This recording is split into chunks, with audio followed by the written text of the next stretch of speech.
I'm a single mom to 4 children. I work 40 plus hours every week. The only way I can do that is because I have childcare costs covered through ERDC. ERDC stands for Employment Related Daycare, and it is our statewide childcare subsidy program. It serves 12,000 families across the state, and majority of Oregon families have 2 children or more on average, so that's almost 30,000 children statewide. Our care advocacy manager has been hearing directly from the Department of Early Learning and Care that our ERDC program is set to run out of money in January of 2027. And what that means is stability gone for working families and the small businesses who are our childcare providers. 30,000 children will not have the voucher to continue to go to their childcare center or in-home childcare. I was working hard, I was working consistently, I was doing great, and then I lost a very critical support. I ended up losing ERDC. I ended up pulling my son out of daycare, and I ended up having to make the painful decision of moving us into a family homeless shelter because I could not afford life. I couldn't afford daycare. I couldn't afford to work. I couldn't afford daycare. I couldn't afford rent at the same time. If lawmakers don't invest in the ERDC program, it is catastrophic for families who will not be able to pay their childcare bill and rent and put food on the table. It's the key infrastructure to the livelihoods of everyday Oregonians. So in 2018, I came to a place where my marriage was ending, and I had 2 two-year-olds. And I, at that time, had my photography business, but my schedule was good enough to where, my husband at the time would have the kids when I'd do my business, and we'd flip-flop our schedules.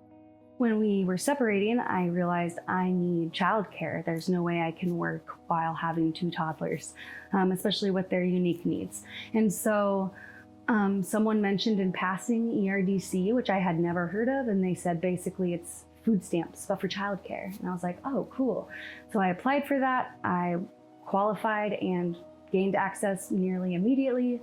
So since 2018, I have been accessing the childcare subsidy, ERDC, almost that entire time. In 2023, I was pregnant with my 4th child, and it was an unplanned pregnancy. And I was a single mom at the time with 3 boys. And I was already accessing ERDC for my 3 boys for after school care and then daycare full time for my 3-year-old at the time. Filed my taxes, and just the way the laws are written, I ended up losing ERDC. At that time when I lost ERDC, it covered the cost of childcare. And the cost of my childcare was equivalent, if not more, than my rent. So I essentially had 2 rents, and I couldn't afford it. I couldn't afford daycare. I couldn't afford to work. I couldn't even pay the bills. And so deciding to move into a family homeless shelter was terrifying. I hope to never experience that level of survival that I experienced in my brain, like the trauma that happened. The people who qualify for employment-related daycare are income restricted. They can make up to 200% of the federal poverty level. If I was a single parent and I had 1 child, I can't make more than around $3,500 per month in gross income. For a family of 3, it's upwards of like $5,000 per month. Families that you'll find using ERDC include survivors of domestic violence who actually are prioritized from the wait list, as well as children in the foster system or in welfare. Other than that, you have folks who are either working or pursuing higher education, whether that is working full-time or part-time, all across the state. It is so critical that our legislators really invest the money that they promised when they created this program to ensure that our economy continues. I reapplied and got into ERDC again. So I gained access back to ERDC. So then I got a job at Oregon Food Bank. That's not where that goes, thank you. And take your shoes off out there, thank you. Hi, baby. Hi. Take your shoes off out there. Say you have slippers over there. There you go, put your shoes outside.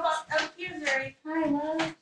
What is that? A typical work week or work day in my life is jam-packed.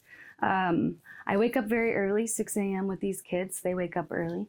I get them all ready for school. Lunch is packed, breakfast 8, right? Get out the door. As soon as they're out the door, I start my work day. I work 40 hours a week as a nanny for 4 children, 3 of which are special needs, and 1 of which is like in the process of being diagnosed.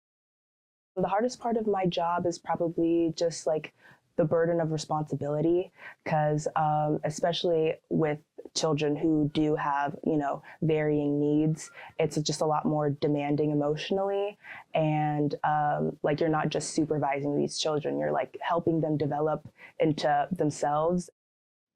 I'll say that majority of the stories that I hear are from survivors of domestic violence who need that safe place for their child to go so that they can find safety or find a job or go to school to find new work. And it's scary to think that this program is running out of money and is not a priority for any of our lawmakers. We saw what happened when COVID closed all childcare doors when the pandemic hit. It absolutely collapsed our economy. Parents couldn't go to work. Childcare business owners who are already struggling to pay workers well and run a business will continue to go out of business. And our workforce will just be completely depleted.